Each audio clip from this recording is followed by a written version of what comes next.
Iglesia Cristiana La Familia presenta un mensaje a la luz de la palabra. Con el pastor Bernardo Ríos. A continuación.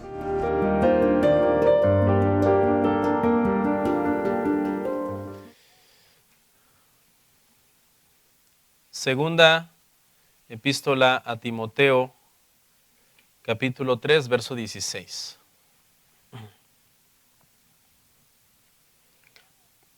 Dice así: toda la escritura es inspirada por Dios y útil para enseñar, para redarguir, para corregir, para instruir en justicia.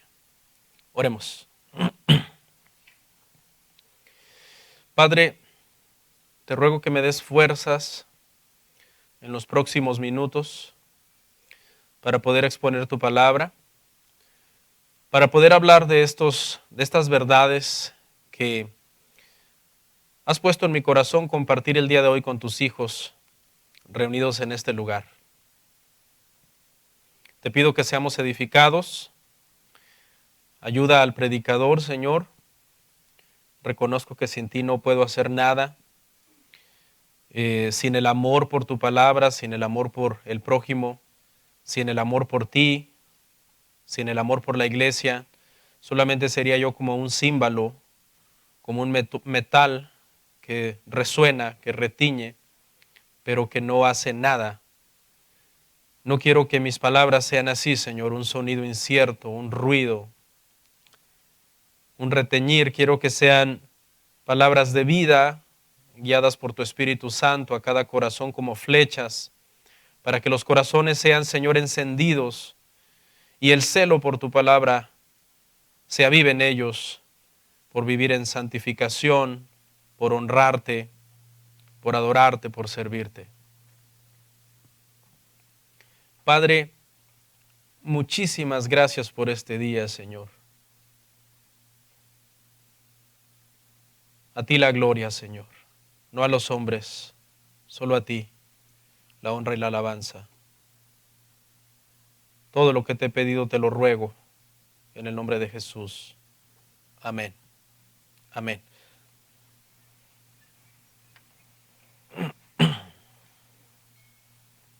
Hermanos, el día de hoy voy a hacer una pausa en el libro de los Hechos. Les ruego su paciencia y voy a aprovechar el día de hoy para hablar de las 5 solas de la Reforma Protestante, porque en el protestantismo se agarra el domingo que es más cerca al aniversario y se celebra y se proclama como el domingo del día de la Reforma.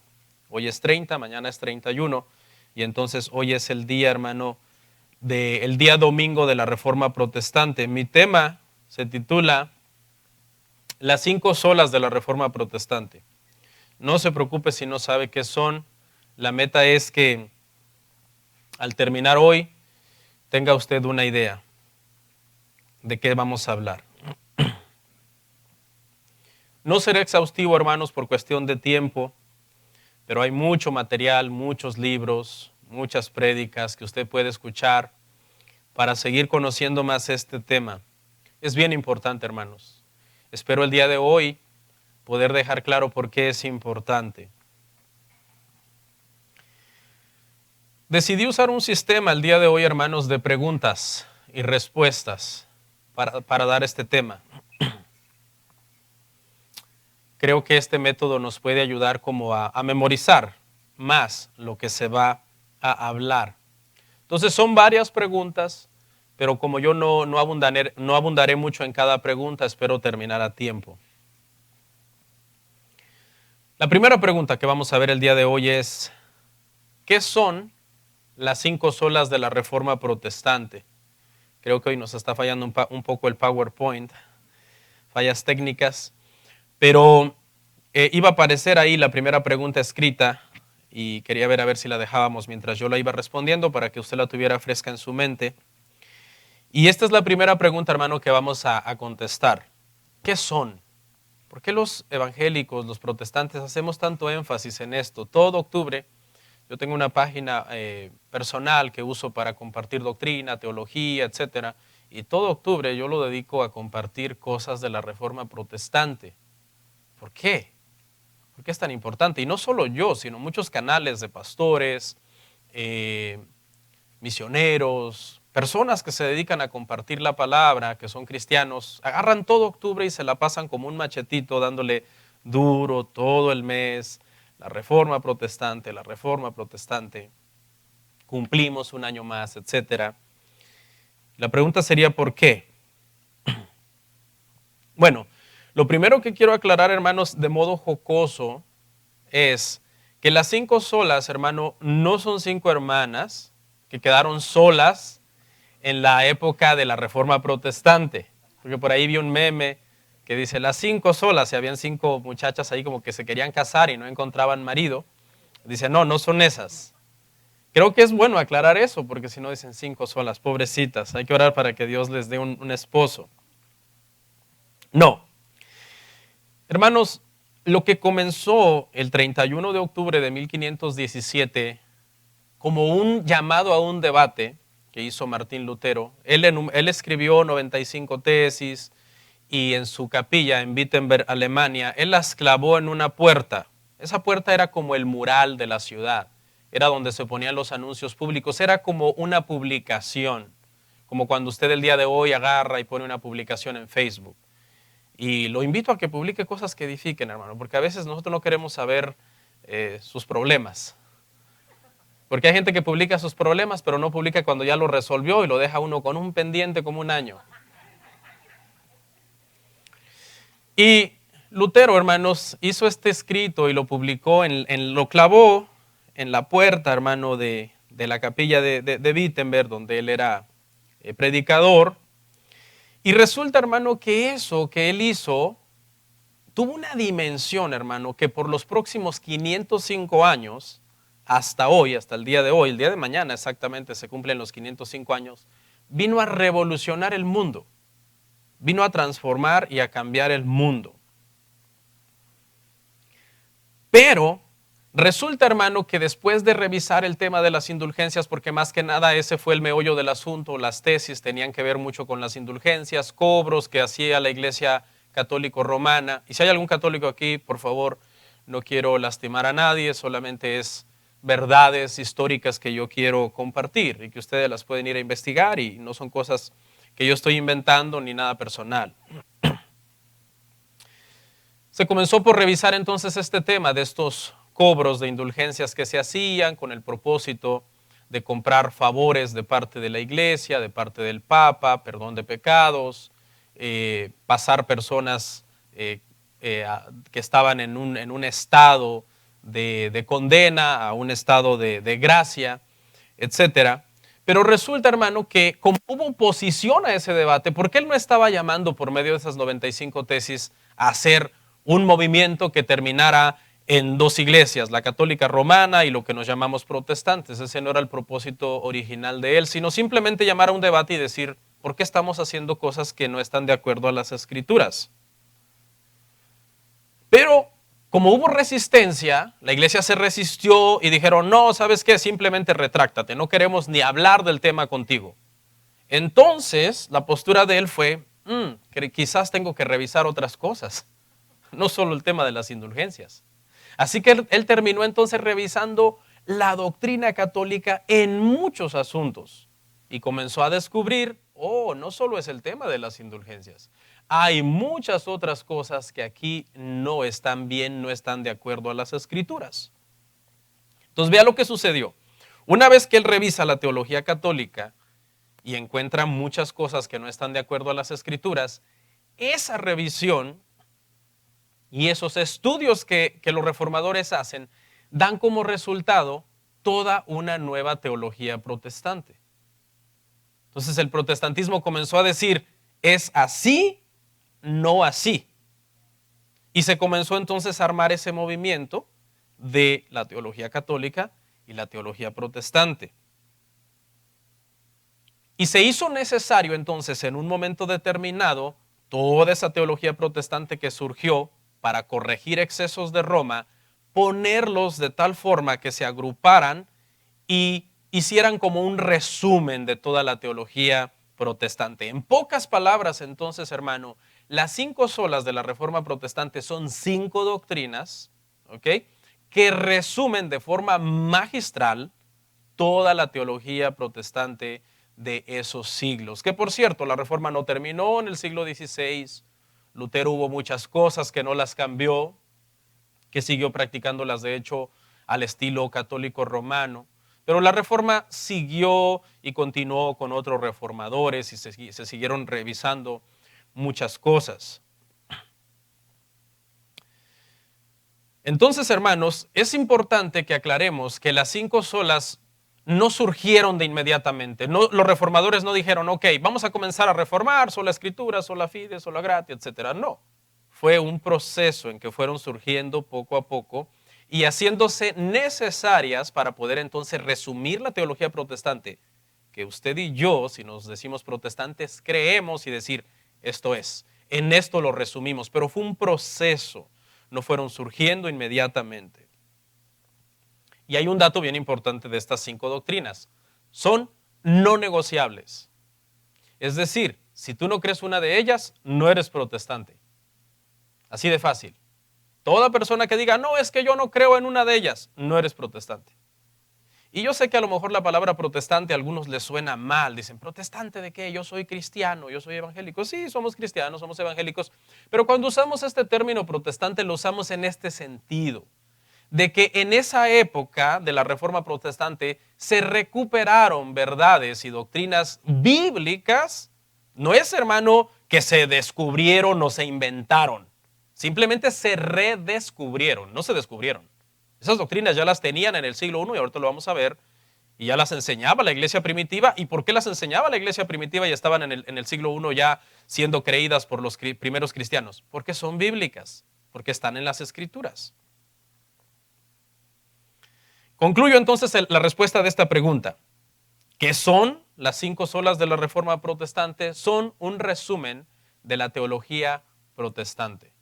Eso es lo que es. Un resumen es el corazón de la teología protestante. Son no negociables y no te puedes llamar protestante si no crees en una de ellas. Por eso es que son importantes. Y por eso es que aunque usted tal vez no las domine de punta a punta y no se sepa todos los detalles y las minucias de estos temas, es importante que por lo menos entienda qué son. Segunda pregunta. ¿Por qué hablamos de las solas en latín? Pongan la segunda, hermanos. Por lo general, cuando hablamos de las solas, hablamos en latín, ¿verdad? ¿Me escuchó? Sola scriptura, sola fide, sola gratia, solus Christus, soli Deo gloria. ¿Por qué las mencionamos en latín? Bueno, porque en aquel entonces, hermano, cuando esto surgió, el movimiento de la Reforma Protestante, el latín era el idioma oficial en el que se redactaban los documentos de la iglesia. De hecho, Martín Lutero, cuando escribió, hermano, las 95 tesis, lo hizo en latín. El latín era el idioma del clero, no el idioma del pueblo. El clero era el que hablaba latín, por eso es que ellos eran los únicos que podían leer la Biblia. Y ellos eran los únicos que al poder leer la Biblia, tenían el derecho, según Roma, de interpretar la Biblia para las personas. Roma decía, tú no puedes interpretar la Biblia, porque si tú comienzas a interpretar la Biblia, la vas a interpretar mal y vas a crear un movimiento contrario a Roma. Entonces ustedes no la interpreten, ustedes quieren saber qué significa la Biblia, vengan a nosotros y nosotros les damos el significado de lo que están leyendo. Entonces decía yo que de hecho las 95 tesis fueron escritas en latín. ¿Por qué en latín? Porque Lutero no las estaba dirigiendo al pueblo, Lutero las estaba dirigiendo al clero. Él estaba llamando a un debate al clero sobre este tema de las indulgencias.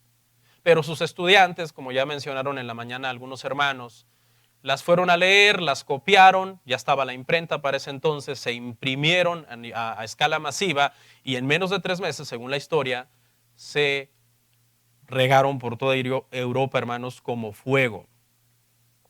Ahora les voy a dar un dato curioso, hermano, acerca de esto, de por qué hablamos de las solas en latín. Curiosamente, hermanos, una de las cosas que los reformadores se oponían era al uso exclusivo del latín. Fíjese qué curioso, ¿no? O sea, nosotros la seguimos mencionando en latín hasta hoy y curiosamente los reformadores decían, es que no queremos que la Biblia esté solo en latín. No queremos que las homilías sean en latín. No queremos que se enseñe o se haga la misa en latín. Curioso, ¿no? Y nosotros hoy, 505 años después, la seguimos diciendo las solas en latín.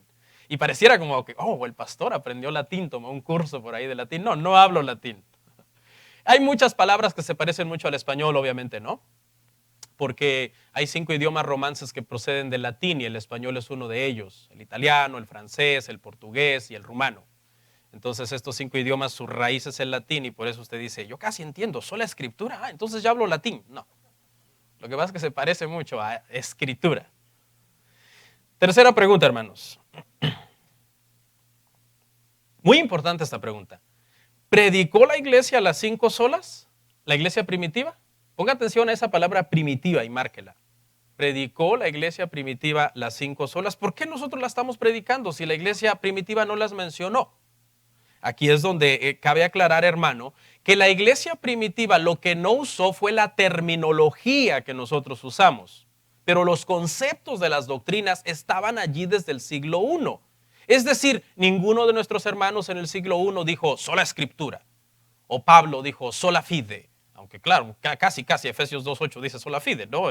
Ahorita lo vamos a leer, ¿no? Pero no dijeron, esta es una de las 5 solas. No utilizaron la terminología, pero ¿qué sí utilizaron, hermano? La doctrina, porque el concepto estaba allí. No usaron las mismas palabras entonces, pero sí usaron los mismos conceptos. Ahora, la pregunta que sigue a esto ¿es esto válido? ¿Podemos usar palabras que la iglesia primitiva no usó para nombrar doctrinas de la Biblia y después nosotros usar esas palabras? La respuesta es sí. Y si no me cree, entonces le pregunto, ¿por qué usamos la palabra Trinidad? La palabra Trinidad no la usó Pedro, no la usó Pablo, no la usó la iglesia primitiva. ¿Pero la doctrina de la Trinidad es bíblica? Claro que sí, el concepto está en las Escrituras. ¿Qué fue lo que hizo Tertuliano entonces, que fue el que acuñó este término de Trinidad? Simplemente encontrar un término que es el que mejor define el concepto que está ahí en las Escrituras. Entonces, esto no es nuevo, esto la iglesia lo ha hecho desde tiempos inmemoriales, buscar frases, términos, credos, confesiones de fe, donde se usan palabras que dicen, ok, por medio de esta palabra vamos a definir esta doctrina. No estamos inventando esta doctrina con esta palabra, sino que la vamos a definir, porque está en la Biblia desde el principio. ¿Me siguen hasta acá? Por ejemplo, la palabra Biblia no está en la Biblia. ¿Y por qué la usamos? Entonces, porque hemos entendido que es una palabra que describe muy bien lo que es la Biblia. Biblia significa un conjunto de libros, una biblioteca, dicen otros. Entonces, no aparece la palabra Biblia aquí. ¿Y por qué la acuñamos y la usamos si no es bíblica? Alguien diría, eso no es bíblico, porque el concepto es correcto. Es un conjunto de libros y usted puede encontrar citas donde se habla de los salmos, los profetas, la ley, ¿ok? Y de todas las escrituras, donde se menciona todas las escrituras como un conjunto de libros, etc. Crear términos para explicar conceptos bíblicos es correcto.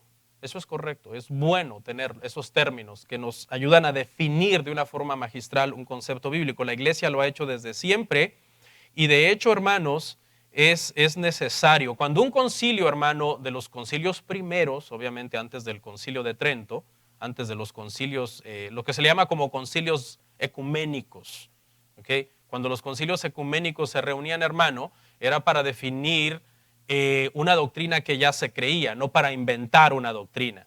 Por ejemplo, usted, en estos días, hermano, que viene Navidad, las redes sociales y el YouTube, hermano, abunda con el famoso invento de que en el concilio de Nicea, Constantino el Grande inventó el cristianismo, la deidad de Cristo y las escrituras, la Biblia. Y son puros mitos, hermano, porque los concilios no se reunían para inventar doctrinas, se reunían para definir y defender doctrinas bíblicas desde el siglo I que la iglesia siempre había creído. ¿Ok, hermanos?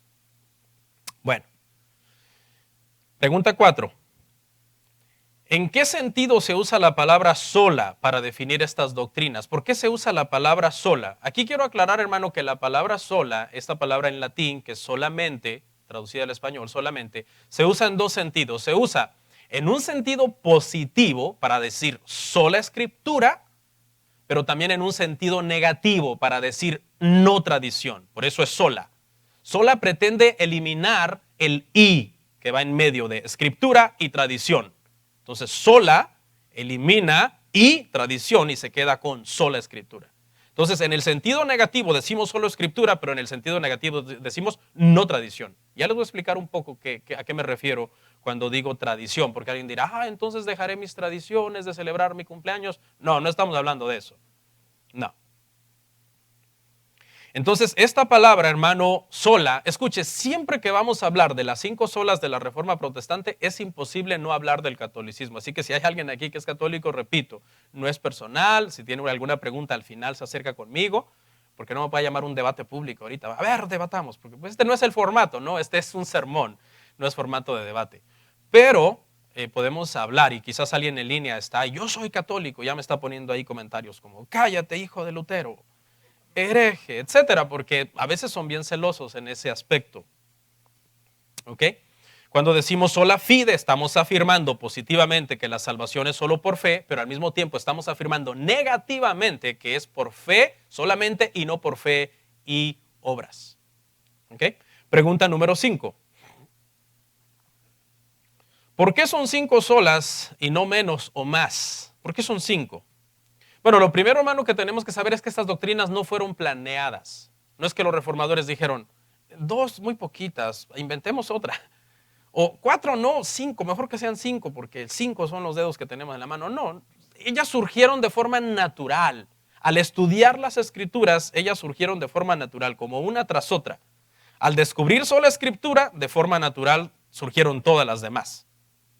Yo lo veo así, y son inseparables, no se pueden separar, no se pueden aumentar, no se pueden disminuir, porque por eso les dije, son 5 doctrinas que resumen de forma magistral toda la teología protestante que resultó en el siglo XVI. Yo le pregunto a usted, si usted es protestante, ¿la Trinidad es negociable para usted? Claro que no. Entonces, sola escritura no es negociable para usted tampoco. Sola fide no es negociable para usted tampoco. Sola gracia no es negociable para usted tampoco. Solo Cristo no es negociable. Solo a Dios la gloria no es negociable. Ninguna de esas es negociable. Entonces, así de importantes son, y por eso es que no podemos quitar o poner una o decir, yo me suscribo a 4, pero a una no me convence. Eso sería tanto como decir, no me gusta la semana de 7 días, ¿por qué no la hacemos de 6? ¿Por qué no la hacemos de 10? ¿Usted sabía que históricamente se ha tratado de cambiar la semana y no se ha podido? No se puede cambiar la semana. Los romanos trataron de hacer una semana de 8 días, no pudieron. Los franceses trataron de hacer una semana de 10 días, no pudieron. Porque es perfecto, porque la semana, ¿qué representa la semana? Los 7 días de la creación de Dios. ¿Cómo van a poder cambiar algo que Dios estableció? No pueden cambiarlo. No hay más días que 7 días en la semana. Algo así son este tema de las solas. No podemos quitarle una o aumentarle una.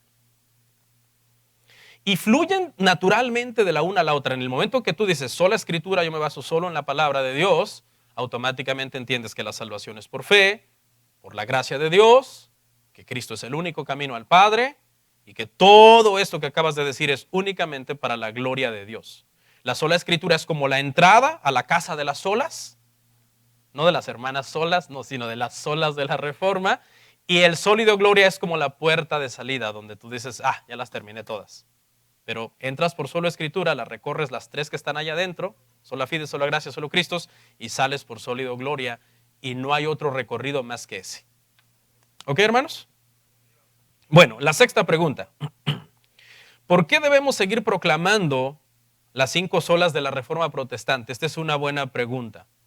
Debemos de seguirlas proclamando, hermano, porque las cosas que no se siguen enseñando tienden a olvidarse. ¿Ok?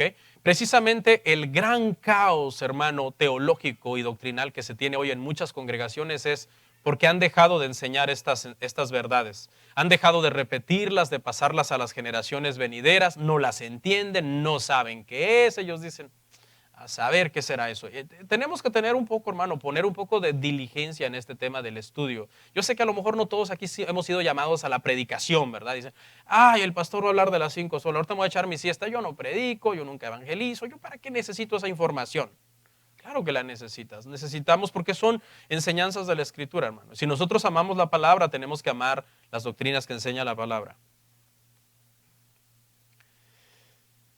Así que entonces, hermanos, ¿por qué debemos seguir proclamando estas 5 doctrinas? Bueno, las tenemos que seguir proclamando, hermano, porque son importantes, porque son bíblicas, porque son no negociables, porque nos mantienen centrados en una verdad, arraigados en una doctrina bíblica desde el siglo I, porque además al repetirlas se olvidan menos y el ser una iglesia bíblica, hermano, nos ayuda a mantenernos. ¿Usted se imagina que aquí no le diéramos importancia, por ejemplo, a la sola escritura?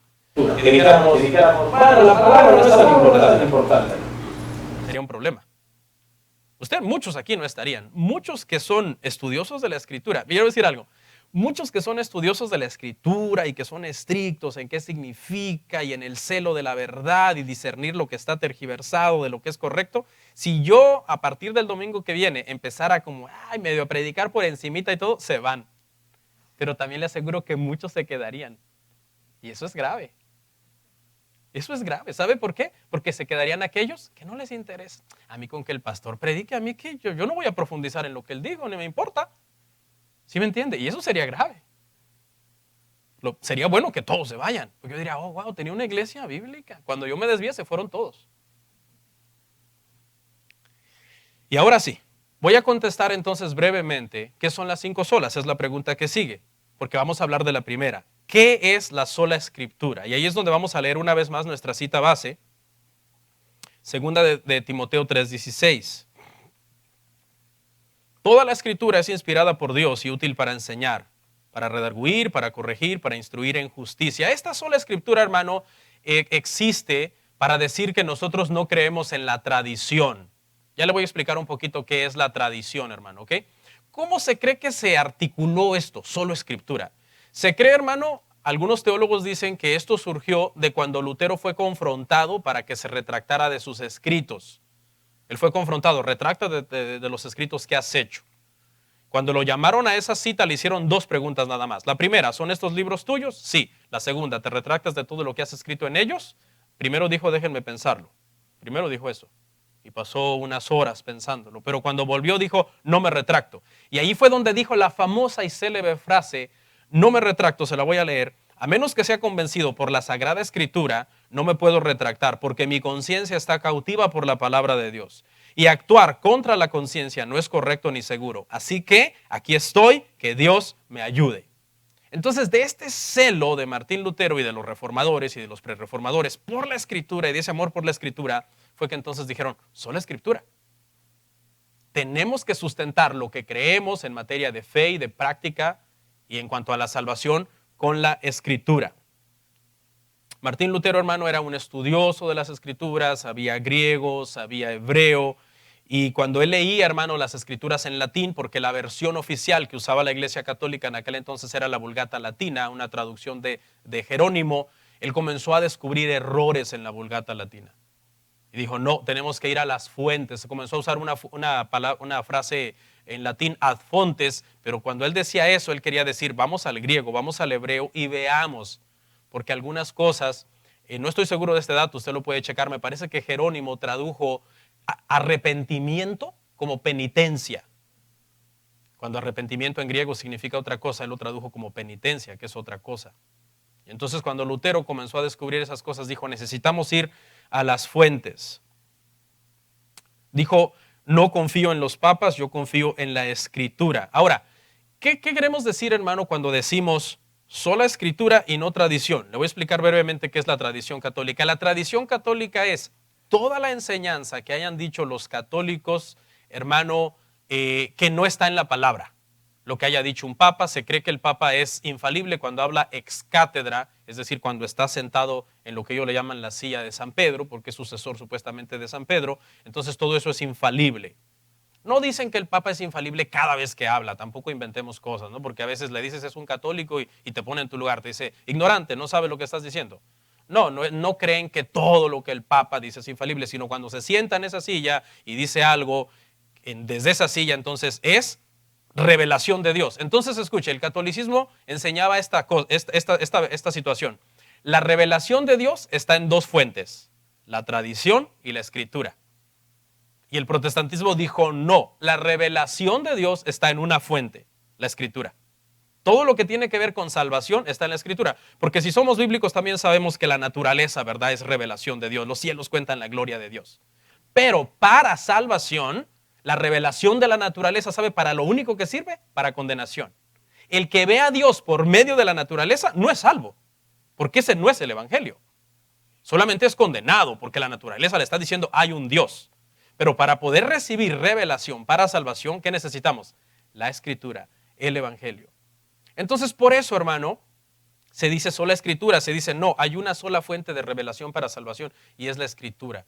Lutero decía, los papas se han contradicho en el pasado, concilios se han contradicho también en el pasado, así que mi conciencia lo que está es cautiva a la palabra de Dios. Quiero aclarar, hermano, que cuando nosotros decimos sola Escritura, nosotros no anulamos la autoridad del pastor, la autoridad de los ancianos o decisiones que la iglesia tome. Porque alguien podría usar mal esta doctrina y decir, yo soy solo Escritura rajatabla, y si el pastor va a tomar una decisión que no haya un versículo bíblico para que lo respalde, no lo apoyo. Por ejemplo, vamos a suponer, hermano, que una iglesia tiene 7 reuniones, una cada día de la semana. Y el pastor dice, hermanos, he estado orando, vamos a quitar unas reuniones, vamos a dejar 3 o 4, qué sé yo. Y todo el mundo en la iglesia dice, no, porque a eso no está en la Escritura y yo soy solo Escritura, no lo que diga el pastor. Entonces, eso es usar mal esta doctrina, porque la sola Escritura no anula las otras autoridades ni las decisiones que Dios guía a esas autoridades a tomar. Aclarando que no son decisiones inspiradas. Solamente son cuestiones administrativas y de la iglesia. ¿Qué es lo que sola Escritura afirma entonces? Lo que sola Escritura afirma no anula esas autoridades, simplemente afirma que en cuestiones de doctrina y salvación, la Escritura es la autoridad final. ¿Ok? Hermano, todo este movimiento y todo lo que hoy se tiene, porque la Reforma Protestante también trajo avances científicos, avances tecnológicos, muchas cosas de las que hoy estamos disfrutando, hermano, fue debido a la Reforma Protestante. Fue por el amor a la palabra de Dios. Los reformadores habían acuñado algunas frases latinas para hablar en latín, para hablar de la Escritura. Por ejemplo, Vox Dei, la Escritura es la voz de Dios. Y literalmente, ¿usted quiere oír la voz de Dios? Lea en voz alta, aquí. No es de que usted se va a encerrar un día a ayunar 40 días. Señor, hasta que me hables audiblemente entrego el ayuno. No es así. ¿Usted quiere que Dios le hable audiblemente? Lea en voz alta la Biblia. Ahí Dios le está hablando audiblemente. This is Vox Dei. Bueno, mezclé inglés y latín, ¿verdad? Es que tanto idioma, hermano. Esta es la voz de Dios. Otra frase que dijeron fue Verbum Dei, la palabra de Dios. Entonces el verbo de Dios, la palabra de Dios. Para resumir esta pregunta entonces, hermano, ¿qué es la sola Escritura? La sola Escritura es que la palabra de Dios es la máxima autoridad en materia de fe y práctica para la vida del creyente. Sola Escritura también, hermano, mandó a rechazar lo que el Papa y la tradición dijeran que contradijera las Escrituras. Sola Escritura también impulsó la traducción de la Biblia a los idiomas comunes del pueblo, porque la Biblia estaba solo en latín y tú no sabías latín si no eras clero. Entonces, sola Escritura dijo, no, traduzcamos la Biblia para que el pueblo pueda entender las Escrituras. Sola Escritura también promovió que las homilías y las enseñanzas fueran en el idioma del pueblo y no en latín. Como decía un hermano en la mañana, si yo aquí les predicara en latín, ¿qué entenderían? Nada, y yo el predicador tampoco. Yo tendría que estarlo inventando. La pregunta que sigue, ¿qué es sola fide? Efesios 2, 8 y 9. Porque por gracia sois salvos por medio de la fe, y esto no de vosotros, pues es don de Dios, no por obras para que nadie se gloríe. No podemos hacer exégesis de todos los pasajes, hermano, que estoy dando. Voy a dar varios pasajes, yo no me puedo poner a hacer exégesis. Me parece que Martin Lloyd Jones tardó como un año explicando estos 2 versos. Pero aquí, o sea, ¿usted lo quiere más claro? Leamos una vez más. Porque por gracia sois salvos por medio de la fe, y esto no de vosotros, pues es un don de Dios, no por obras para que nadie se gloríe. Y dice claramente que la salvación es a través de la gracia de Dios, por medio de la fe, que es algo que es producido en el corazón de la persona. Esto ya debería dejar clara la controversia, ¿no? La salvación es por fe y no por obras. Sin embargo, hermano, aunque está en la Biblia, por eso es que estas fueron verdades que fueron redescubiertas, no inventadas. Aunque está en la Biblia, después de tantos siglos de haber dicho por fe y por obras, decir en el siglo XVI que era solo por fe fue revolucionario. Es como si hubiera sido algo nuevo, aunque en realidad no era nuevo, era algo que la iglesia, que la Biblia enseñaba desde el principio. Sola fide, la salvación es solo por fe. no necesitamos añadirle un plus, un y. En una ecuación quedaría así. La salvación según el catolicismo. Póngame atención aquí a la ecuación. Fe más obras igual a salvación. Catolicismo romano. Protestantismo. Fe igual a salvación más obras. Es decir, las obras siguen estando en la ecuación, pero no para obtener la salvación, sino como resultado de la salvación. Porque son importantes las buenas obras, si no, ¿cómo sabrán que somos hijos de Dios? Dice que para que por nuestras buenas obras glorifiquen a vuestro Padre que está en el cielo. Mucha gente malentiende estos temas y dice, ay, es por fe, entonces puedo hacer lo que yo quiera. No. Como decía yo anteriormente, hermanos, es muy difícil definir cuál de las olas es más importante porque las 5 son necesarias e inseparables. Sin embargo, Martín Lutero decía que esta sola fide, que habla de la justificación solo por la fe, es el artículo sobre el cual la iglesia se cae o se levanta. Es decir, si decimos que la salvación no es por fe solamente, sino que comenzamos a decir que es por fe más obras, entonces no estamos predicando el verdadero evangelio. Gálatas 1:8, mas si aún nosotros o un ángel del cielo os anunciare otro evangelio diferente de lo que hemos anunciado, sea anatema. Anatema quiere decir maldito, sujeto a maldición. La Iglesia Católica Romana le completó diciendo condenado al lago de fuego eternamente, acompañado de Satanás y de sus ángeles. Pero ¿a qué le llamaban anatema a ellos? Ellos le llamaban anatema a predicar el evangelio, la salvación solo por fe. Ellos dijeron en el Concilio de Trento, 1545-1563, ellos dijeron lo siguiente: el que dijere que la salvación es solo por fe, sea anatema. Porque ellos estaban tratando de contrarrestar el movimiento de la Reforma. Por eso se hizo ese concilio, para frenar a la Reforma protestante. Les decía yo a unos hermanos, compartí este tema hace unos días, que en la Biblia hay 2 anatemas. Uno, el que acabamos de leer, maldito el que predique otro evangelio, que no sea el evangelio de la salvación solamente por la gracia, porque ese es el contexto de Gálatas, lea todo Gálatas, no por la circuncisión, sino por la fe.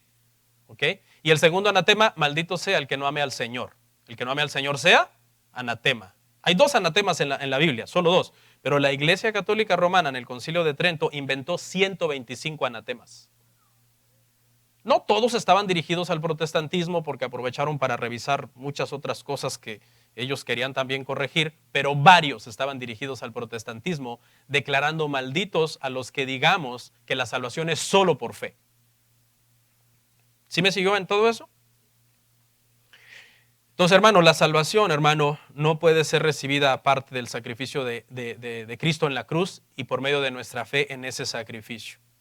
Romanos 3:28 dice, concluimos pues que el hombre es justificado por fe sin las obras de la ley. La salvación es un regalo, es un don gratuito. No es por las indulgencias, no es por el bautismo, no es por las limosnas, no es por la adoración a los santos, por las reliquias, etc. Concluimos entonces, hermano, en este punto de la sola fide, que nuestras obras, cuando son producto de nuestra salvación, son agradables a Dios. ¿Alguien sabe por qué? Porque finalmente vienen de un corazón regenerado. Y ese corazón regenerado, ¿qué tiene por Dios? Un amor genuino por Dios. Por lo tanto, de verdad, esa es una buena obra que se está haciendo por amor a Dios. Pero nuestras buenas obras, con el propósito de obtener la salvación, son despreciables. ¿Por qué? Porque están demeritando al sacrificio de Cristo en la cruz. Están diciendo, no fue suficiente, yo tengo que ayudar con mis buenas obras para poder completar mi salvación. La salvación no se basa en la caridad tampoco. Usted puede donar todo su dinero a los pobres y eso no le compra ni 1 milímetro cuadrado en el cielo. No se basa por hacer pagos a las iglesias. Las iglesias viven y se sostienen de las ofrendas voluntarias que sus miembros dan generosamente, según Dios les haya prosperado, etcétera, pero eso no compra en lo más mínimo la salvación. Curiosamente, hermano, los protestantes muchas veces nos burlamos a veces un poco de los católicos y decimos, jaja, los católicos tienen un papa al que le pagan indulgencias. Y nosotros, mejor dicho, no nosotros, sino muchos que se dicen protestantes, tienen un apóstol, un profeta al que le pagan por bendiciones. Lo mismo. manipuladísimos. Dame el pacto, dame la primicia, dame esto otro. Y los protestantes ahí van a pagar sus indulgencias, pero ahora en el protestantismo. Eso no compra tampoco, hermano, la salvación. Sola fide afirma, hermanos, que la salvación no es una recompensa para los hombres por sus buenas obras. Sola fide afirma que el cielo es una herencia para aquellos que por la fe en Cristo Jesús y la adopción han llegado a ser hijos de Dios. Faltan 3. La que sigue, la pregunta 9. ¿Qué es la sola gracia? Gratia, dice ahí. ¿Qué es la sola gracia? Romanos 11, 5, 6. Así también, aún en este tiempo, ha quedado un remanente escogido por gracia. Y si por gracia, ya no es por obras. De otra manera, la gracia ya no es gracia. Y si por obras, ya no es gracia. De otra manera, la obra ya no es obra. Parece una trabalenguas, pero en pocas palabras lo que dice es que o es una o es la otra, pero no las dos. O eres salvo por gracia o eres salvo por obras, pero no puedes mezclar las dos. Eso es lo que dice ese pasaje. Está claramente allí. Ahora, por naturaleza, hermano, a los seres humanos recibir algo por gracia nos causa como, ¿what? ¿Por qué me estás dando algo gratis? Como desconfianza. Entonces, hay una resistencia natural en el corazón de los hombres hacia la gracia. Hay un legalismo todavía en nosotros. Todos los protestantes, hermano, por mucho que entendamos la gracia de Dios, siempre llevamos un legalista dentro de nosotros que nos está diciendo, no es suficiente, tienes que hacer algo, tienes que obtener tu salvación. Ya la obtuviste, ahora tienes que retener tu salvación. Y ese es un problema, eso no es entender la gracia, tampoco es licencia para pecado, pero ya lo voy a explicar en un momento. ¿Ok? Estamos acostumbrados a que si nos van a dar algo tenemos que primero o trabajar por eso o pagar por eso. Pero dármelo de gratis, that's suspicious. ¿Qué me quieres hacer? ¿No? Es sospechoso.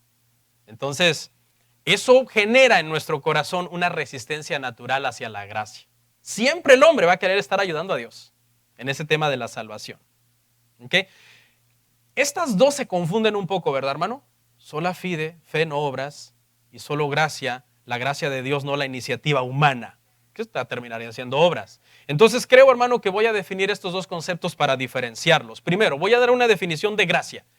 Gracia, hermano, teológicamente hablando, puede tener varias definiciones, pero la definición que usamos cuando decimos solo gracia, estamos diciendo que estamos recibiendo un bien que no merecemos. Eso es lo que estamos diciendo cuando decimos solo gracia. Estamos diciendo que se puede ir al cielo solamente si Dios toma la iniciativa para que nosotros podamos ir al cielo. Que no podemos llegar a merecer el cielo jamás. Eso es lo que estamos diciendo. De hecho, alguien dijo sabiamente, si alguien cree que merece el cielo, es señal que, ¿merece qué? Complételo conmigo. El infierno. Si alguien cree que merece el cielo, es señal que merece el infierno. ¿Por qué? Por arrogante. ¿Cómo te atreves a pensar que tú mereces el cielo? ¿No te has dado cuenta lo malo que eres? Nada más piensa en todos los pensamientos malignos que tienes cada día. ¿Tú mereces el cielo? Claro que no. Sola gracia quiere decir que el hombre jamás podría ser salvo si Dios no decidiera salvarlo, sin que el hombre lo merezca y sin que el hombre lo pida. Y aquí quiero aclarar algo porque muchos confunden entonces gracia con justicia y misericordia. Dice, hay que pedirle a Dios justicia. No le pida a Dios justicia, porque si usted pide justicia, ¿qué va a recibir? El infierno. Si usted pide justicia, usted va a recibir el infierno. Justicia es eso, justicia es recibir el mal merecido. Eso es justicia. Estamos hablando en términos teológicos de la justicia de Dios. ¿Por qué el mal merecido? Porque eso es lo que merecemos. Todos se han desviado, no hay nadie que haga lo bueno, no hay quien busque a Dios, ni siquiera uno, como ovejas se extraviaron. Su pensamiento es de continuo el mal. Yo creo firmemente en la doctrina de depravación total, que un día la vamos a explicar. El hombre nace destituido de la gloria de Dios, tal y como las Escrituras lo enseñan. Desde el vientre ya prácticamente traemos ese pecado. Ahora, ¿qué es misericordia? Misericordia consiste, hermanos, en evitar el infierno merecido. O sea, cuando Dios le extiende su misericordia a alguien, lo único que Dios está haciendo es evitarle ir al infierno que merece. ¿Ok? Hasta ahí, si Dios te extiende su misericordia, todavía no estás en el cielo. Quedaste por ahí no sé dónde, pero es hasta que Dios te extiende su gracia que entonces puedes ir al cielo, que es el lugar que no mereces. Eso es gracia. ¿Pero qué es fe entonces? Fe Es un regalo producido por la gracia de Dios en el corazón del hombre. Eso es la fe. La fe es el resultado de la gracia. Dios inicia el movimiento de salvación en nosotros y cuando Él inicia ese movimiento de salvación en nosotros, que empieza a mover todas sus fichas, parte de que nosotros respondamos al llamado de la salvación que Él nos está haciendo es que Él produce en nosotros la fe para nosotros poder responder. Porque dígame usted, ¿cómo puede un muerto atender un llamado? Un muerto no puede atender un llamado si primero no es regenerado, si primero no es resucitado. Entonces, ¿qué es la fe? La fe salvífica es una mano vacía que se abre, no tiene nada que ofrecer a la gracia de Dios, sino simplemente confía y recibe el regalo de la salvación. Somos salvos, hermano, por la fe, porque la fe no es una facultad en nosotros. No es un atributo de nosotros. Al contrario, la fe habla de que nosotros no tenemos nada que ofrecer. Simplemente confiar en aquel que ya hizo su sacrificio en la cruz del Calvario. Romanos 4 al 5. Pero al que obra, no se le cuenta el salario como gracia, sino como deuda. Mas al que no obra, sino cree en aquel que justifica al impío, su fe le es contada por justicia. Quiero dar unos toques finales entonces sobre la sola gratia. Sola gratia nos recuerda que Jesús se entregó por pecadores. Porque si nosotros merecíamos la salvación, significa que no éramos pecadores. Entonces, ¿para qué Cristo fue a la cruz? Cristo se entregó en la cruz por pecadores. La salvación es un regalo de Dios que se recibe de forma inmerecida. Imagínese, hermano, que Dios dijera, van a ser salvos por los méritos de ustedes y no por los de Cristo. ¿Quién de nosotros se salvaría, hermano? Nadie. Yo ni los conozco muy bien, pero me conozco a mí. Y yo sé que ustedes son como yo, un humano. Qué bueno, porque sabe que nuestros méritos nunca serían suficientes y nunca serían los mejores. Fue la obra de Cristo en la cruz y nuestra fe en ese sacrificio la que nos hace dignos. Sola gracia nos aleja también del legalismo.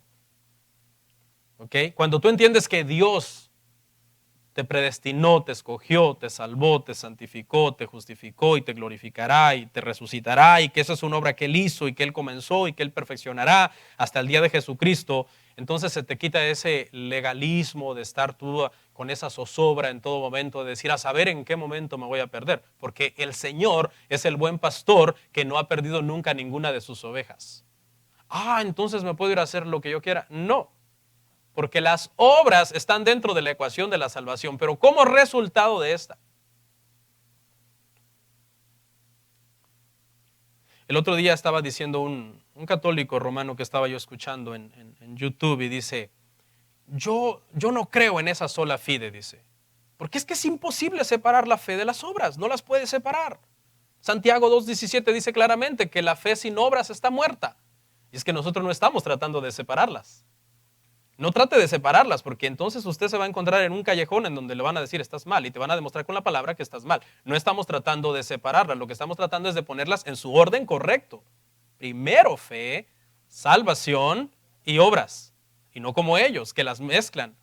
Fe más obras igual a salvación. Nunca las trate de separar. Las obras son parte de la salvación. Las obras de nosotros como seres humanos, obviamente, pero la obra más importante que nos salvó fue la obra que Cristo hizo en la cruz del Calvario, hermanos. La sola gracia entonces nos recuerda que la salvación no es una demanda de los seres humanos. ¿Ok? Es un regalo.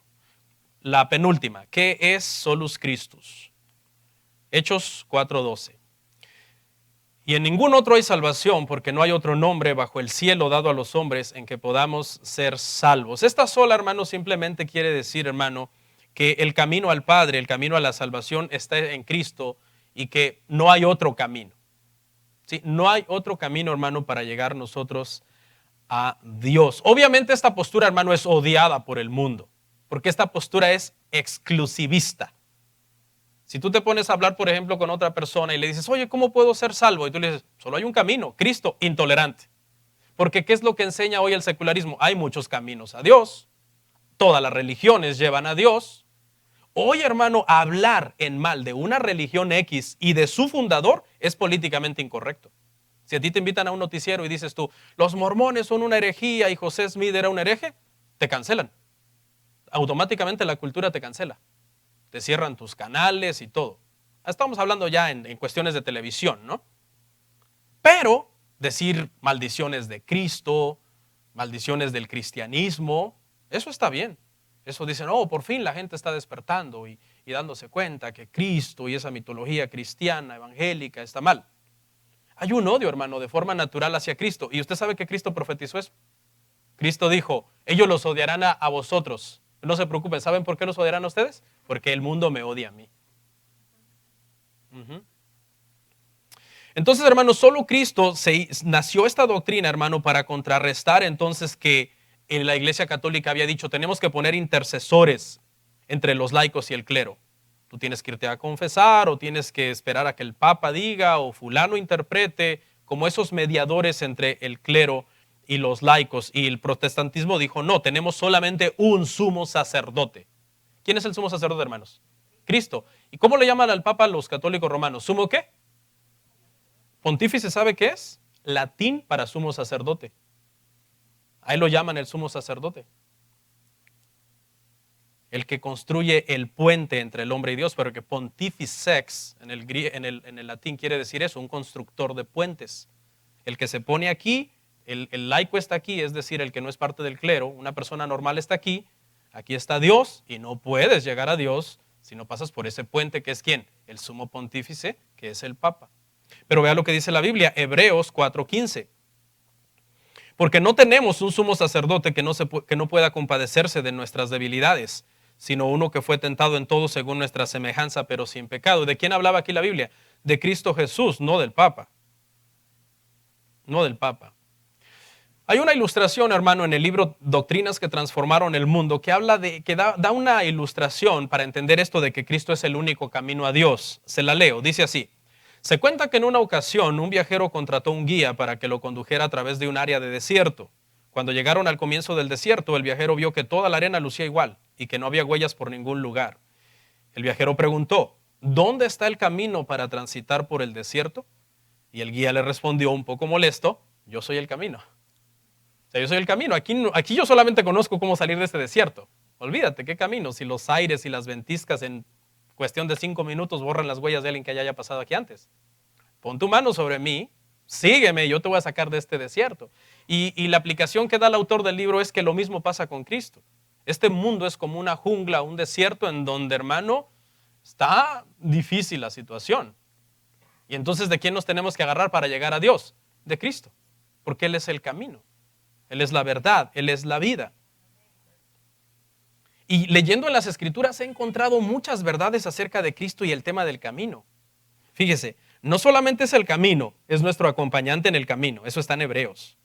No solamente es, hermano, porque dice que es el que inauguró el camino, no solamente es el camino, también es el descanso para nuestro camino. Venid a mí todos los que están cansados. No solamente es el camino, sino que también es el agua para el camino. Dice que Él es el agua de vida. Y no solamente es el camino, sino que también es el destino de ese camino. Vea todo lo que Cristo es, hermano, en cuestiones del tema del camino, hermano. Entonces, este solo Cristo, hermano, obviamente trataba de contrarrestar el que el clero fuera un intercesor entre los laicos y Dios. Y dijeron, no, solo Cristo. Eso no quiere decir, hermano, que el otro domingo usted ya no va a venir a la iglesia, ¿va? Oh, el pastor me enseñó que solo Cristo. Yo no necesito iglesia, ni congregarme, ni dar cuentas, ni servir, ni nada. Eso no es cristianismo. Porque obviamente por el contexto de toda la Escritura, el que ama a Cristo, ama a su iglesia, ama a sus hermanos, etc. Y por último, hermanos, ¿qué es sol y deo gloria? Les pido una disculpa, me alargué más, pero es que fue un tema especial el día de hoy. Ya termino. ¿Qué es sol y deo gloria? Efesios 1, 4 al 6.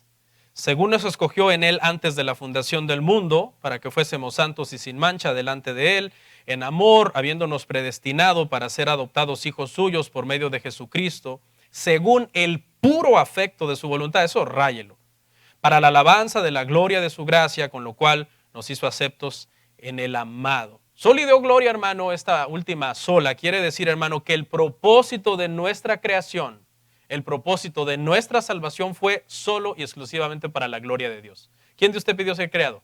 Nadie. ¿Por qué Dios te creó? Porque quiso. Adán y Eva no pidieron ser creados. Dios, del puro afecto de su voluntad y de su designio soberano, decidió comenzar a crear.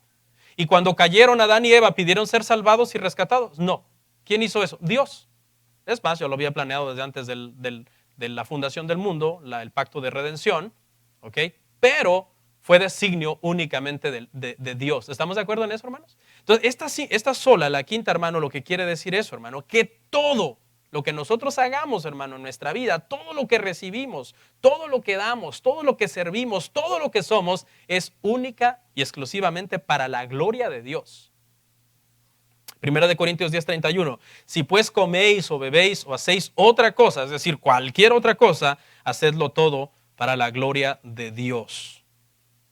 Hermano, Dios es grande. Esta sola final pone a Dios en su lugar del Dios soberano que decide crear, que decide salvar por el puro afecto de su voluntad, y pone en su lugar al hombre, a la criatura, al pecador, al necesitado, al que no puede dar órdenes ni demandar, sino solamente arrojarse por fe a la misericordia y a la gracia de Dios, para no ir al infierno y poder ir al cielo. No es, hermano, como un pastor anda diciendo por ahí últimamente, que Dios es un sabueso. ¿Sabe que un sabueso es un perro, no? No, dice, Dios es un sabueso que anda atrás de ti desesperado. Usted ve cuando usted llega a su casa, ¿cómo lo recibe su perrito? ¿Cómo te recibe tu perrito? No, ese perrito casi te adora, ¿no? Se deshace. Bueno, con el perdón de la palabra, hay unos perritos que hasta se orinan de la emoción. Y se tiran y te enseñan la panza, que te están diciendo como haz lo que quieras, soy susceptible, estoy vulnerable para ti, y mueven la cola y tú le das una croqueta y lo acaricias. Entonces, ¿cómo va a ser eso Dios? Wow, entonces tú eres Dios, Él no es Dios. Si Dios es un sabueso, Él no es Dios, tú eres Dios y Él es tu siervo. Eso es una herejía, hermano, terrible. Mucha gente cree que sí, pero es porque no conocen las Escrituras. Y es precisamente porque doctrinas como estas no se proclaman. En la Reforma Protestante, hermano, lo que se rescató fue la soberanía de Dios, la grandeza de Dios, la exaltación que Dios merece y poner al hombre en su lugar. Tú no eres un campeón. Tú eres un campeón, ¿sabes para qué? Para pecar. Eso sí, te podemos dar la siguiente semana tu medalla que diga campeón para pecar. Te la damos. Vea lo que dice, hermano, apenas el hermano Dani dio este tema del pacto de gracia de la Confesión Bautista de Londres 1689. Ya cierro. Párrafo 1. La distancia entre Dios y la criatura es tan grande que aun cuando las criaturas racionales le deben obediencia como su creador, estas nunca podrían haber logrado la recompensa de la vida, a no ser por alguna condescendencia, es decir, acción de Dios, voluntaria por parte de Dios, que a Él le ha placido expresar en forma de pacto. La distancia entre Dios y el hombre es abismal en ese sentido, hermano, entre el creador y la criatura. Él no es el sabueso que anda buscando una croqueta que tú le des para que lo contentes. Mire lo que dice el Catecismo de Westminster, Catecismo Mayor, en su pregunta número 1. ¿Cuál es el fin principal y más alto de la existencia del hombre? El fin principal y más alto propósito de la existencia del hombre es glorificar a Dios y gozar plenamente de Él para siempre. Creo que para concluir podríamos elaborar una frase que encierre las 5 solas y que diga algo así. Estamos llamados a centrarnos en las Escrituras, aceptar la salvación de Dios solo por su gracia, a través solo de la fe, para magnificar a Cristo y para vivir para la gloria de Dios. Oramos. Comparte, suscríbete, dale like. Gracias por tu sintonía. Hasta la próxima. Bendiciones.